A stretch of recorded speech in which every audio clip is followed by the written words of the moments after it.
Oi, gente! Bom, estou lançando o primeiro vídeo que eu pensei com muito carinho do que poderia ser interessante aqui trazer para vocês. E eu pensei numa seleção dos 10 livros essenciais para uma biblioteca infantil até o momento. E eu falo até o momento porque, de repente, mês que vem, eu poderia mudar de ideia e aparecer algum que eu goste mais, então é até o momento.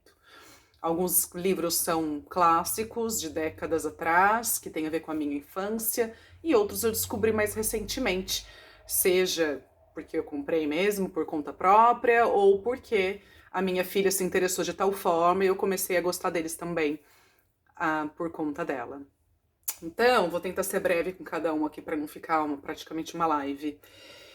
Primeiro livro, Marcelo Marmelo Martelo, de Ruth Rocha, que para mim é um dos livros mais importantes, mais uma vez por conta dessa coisa da literatura afetiva que eu trago da minha infância. Então tem até aqui, ó, é um livro que eu tenho de 86, clássico, sempre citado quando fala assim literatura infantil.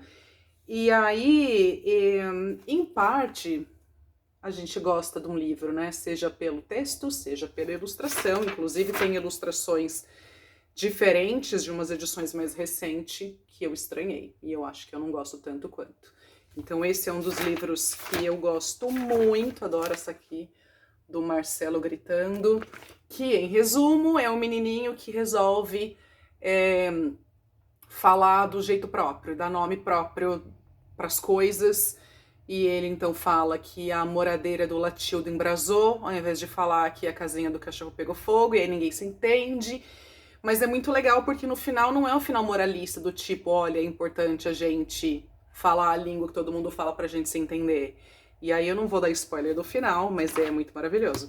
E essa edição aqui tem outras duas histórias, que além do Marcelo Marmelo Martelo, tem Gabriela e Terezinha, que eu vou achar um pedacinho aqui, duas menininhas e tal, e o Dono da Bola, que eu gostava, mas não era o meu favorito tanto quanto o Marcelo. 2. A Bruxinha Atrapalhada, de Eva Furnari. Gosto de outros tanto quanto, mas escolhi um só. Eva Furnari para mim também tem a ver com a minha infância, tem a ver com memória afetiva. E eu acho muito maravilhoso o tanto que ela conta historinhas sem texto, só com ilustrações. Esse aqui em especial é essa personagem da bruxinha, que é muito atrapalhada e ela faz mágica que ao final nunca funciona. Então tem sempre uma pitada de humor.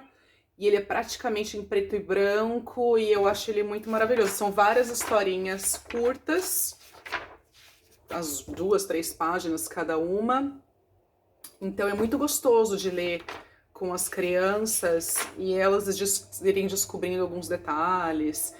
A Eva tem um outro livro que ela é muito legal de colocar alguns detalhes, às vezes, por exemplo, o gato vale a pena reparar só no gato, ou só na bruxa, ou só nos outros elementos, que tem uma narrativa especial para cada um. E vários outros da Eva Furnari que eu, enfim, já tô lembrando de outros e tudo mais. Chapeuzinho Amarelo, Chico Buarque com Ziraldo, que pra mim é uma dupla meio imbatível, meio garantia de que funciona. Eu fui descobri não, eu sabia que existia, tá, mas eu fui ler esse livro adulta já, se não me engano eu já estava na faculdade, mas eu só fui tê-lo, ou melhor, a minha filha que ganhou, não foi só eu, poucos anos atrás, que foi um presente de alguns amigos. E eu, nossa, desde então é um livro que ela gosta muito, que é muito legal. É difícil a gente separar aquilo que a criança gosta muito do que a gente gosta muito, porque às vezes a gente conta um livro ou fala com tanto entusiasmo que a criança passa a gostar também, ou outros que ela gostam realmente por conta própria. E aí, bom, Ziraldo sempre maravilhoso, com um traço super indefectível. E aí que Chapeuzinho Amarelo fala da história de uma menininha muito medrosa. É um livro muito... o texto, ele é muito musical, muito sonoro, é um texto rimado, mas muito fluido, muito gostoso de ser lido em voz alta. Aqui ela, quando ela encontra o lobo. E ela tinha muitos medos até que ela descobre não, ela encontra com o lobo, que era o seu maior medo, e aí de repente esse medo, ela descobre que não é tanto assim. E que esse medo do lobo vira só o medo do lobo, e é muito legal o jeito que o texto trabalha isso. Adoro essa ilustração do lobo chateado, quando percebe que ela não tá assim com tanto medo dele. É maravilhoso. Então, vamos pro próximo. E de volta, Juarez Machado, todo machucado de tanto que ele foi lido, amarelo, folhas viradas. É um livro super importante para a literatura nacional, porque ele é se não o primeiro, precisava até confirmar, mas o primeiro texto, aliás, livro sem texto, livro-imagem, que se diz, né? Então, assim como eu comentei de Eva Furnari, que trabalha muito isso, narrativa só com as imagens, Juarez Machado é um grande precursor desse estilo. E é muito, tem até aqui, em 1981, ganhou o prêmio da Fundação Nacional do Livro Infantil e Juvenil como melhor livro sem texto. E realmente, ele nada mais é do que conta a história de uma rotina, de um homem qualquer. E é muito legal porque a história já começa na capa, aí continua vindo as pegadas aqui. Aí, ele vem aqui, escolhe um sapato, ele toma um café, aí ele dança. E a gente vai entendendo o que aconteceu com ele ao longo do livro, sem texto algum, mas ao mesmo tempo é divertido. Eu acho demais como as ilustrações se bastam para esse tipo de enredo. E aí ele vai acabar lá o final, que continua na capa 4 e recomeça na capa 1, aqui na capa principal. A minha filha, por exemplo, fica inconformada que cadê o moço, que ele tá aqui, mas não tá, e vira o livro e procurando.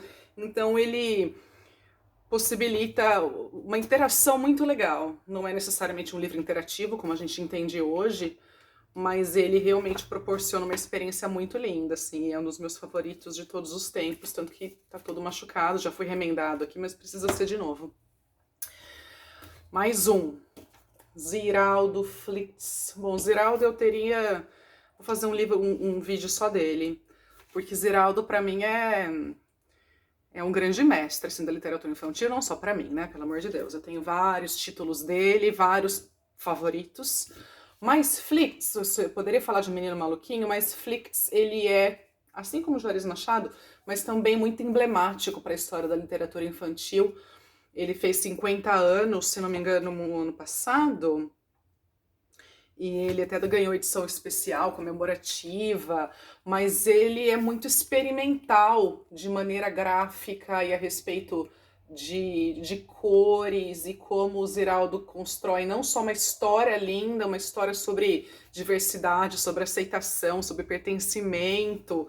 Eu acho o final emocionante e, ao mesmo tempo, ele como tentei mostrar aqui, talvez hoje em dia a gente tenha muitos exemplos, mas para a época, 50 anos atrás, ele foi um grande marco, assim, a respeito de projeto gráfico. Então, Ziraldo, maravilhoso, tem que ter em qualquer biblioteca. Bom, aí nós vamos então agora para 2 livros clássicos também, mas da literatura internacional.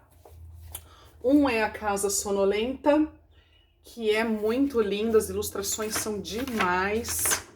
Então, ele conta também a rotininha aqui de uma casa em que todo mundo estava dormindo, e reparem que as ilustrações no começo são bem cinzentas, azuladas.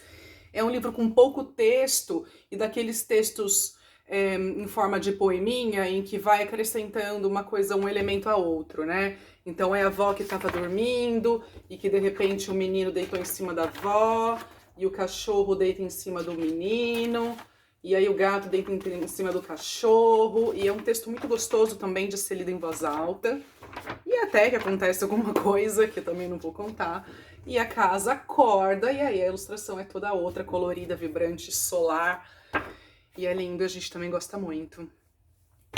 O segundo clássico internacional é o Grúfalo, que eu também conheci faz pouco tempo, também já depois que já tinha minha filha, que eu fui comprar esse livro. E ele é um livro que vai falar sobre perspicácia. As crianças pequenas talvez não peguem tanto isso, assim, as maiorzinhas já conseguiriam pegar. Mas é um ratinho que ele passa por alguns apuros de uns animais que querem comê-lo, e ele inventa sobre um tal grúfalo, que é todo feio e amedrontador, e esses bichos fogem de meio do grúfalo, até que o grúfalo, que até então ele achava que era da imaginação dele, de fato aparece e quer comer o ratinho. E aí ele consegue sair dessa situação de um jeito muito, como eu disse, perspicaz. E aí acaba... Não é um spoiler, tá? A ideia é justamente o que acontece ao longo do livro. E o ratinho fica lá feliz da vida que ele conseguiu se livrar do grúfalo, muito divertido também. E é uma edição muito bonita, com verniz aplicado, dourado, tá? Um livro lindo. Ai, meu Deus, vamos lá. Também um livro mais recente, que esse aqui, ó, ele é daquela coleção da Itaú, do Leia para uma Criança, de 2012, 2013. Não conhecia, é legal quando a gente se surpreende e recebe um livro assim, né? No caso, eu me inscrevo todo ano aqui nesse projeto. E esse livro é muito legal, principalmente para ler com as crianças menores também. Amo essas ilustrações em forma de colagem, que é a escritora e ilustradora chamada Ana Terra. E ele vai falar de um jacaré que tem dor de dente. E ele vai falando de 1, 2, 3, 4 tipos de bichinhos em geral que querem ajudar o jacaré com a dor de dente e ao final dá certo de uma outra forma. Gildo, também descobri recentemente, é um grande favorito aqui em casa. Silvana Rando se tornou uma ídola. E o Gildo é um elefantinho super corajoso, não tem medo de quase nada, exceto uma coisa que tá até por aqui. E ele é um livro simples, muito simples, mas ao mesmo tempo com uma narrativa muito bacana. A gente ama a Socorro, que é essa baratinha aqui, que ganha cena, apesar de coadjuvante, mas parece que inclusive ela vai ganhar livro próprio, não é à toa que ela faz sucesso. E por fim, um livro muito famoso, O que tem dentro da sua fralda, é um livro com abas, quer ver? Então, vou direto aqui, ó. Por exemplo, é um ratinho curioso, quer saber o que tem dentro de tudo, inclusive da fralda dos colegas. E ele quer saber como é os cocôs de todos os colegas. É um livro indicado para as crianças pequenas que trata principalmente de desfraude, mas eu particularmente acho que ele vai muito mais além. A minha filha tem 4 anos já e continua amando esse livrinho, porque as crianças gostam muito, né, de falar de xixi, cocô e tudo mais. E ele é divertido, e ele também é interativo, e ele é bacana demais. É uma ótima opção de presente, já dei também. E aí é isso, espero que vocês tenham gostado. Ficou mais longo do que eu previa, mas vou deixar depois os nomes todos para vocês consultarem. São livros bacanas não só para ter, como, aliás, um critério que eu usei foi que livros que eu tenho que eu daria de presente, ou que eu gostaria de ganhar de presente. E é isso. Depois digam o que vocês acharam. E aí, de repente, mais pra frente eu faço de outros livros essenciais, se eu tiver mudado de ideia, tá bom? Beijo!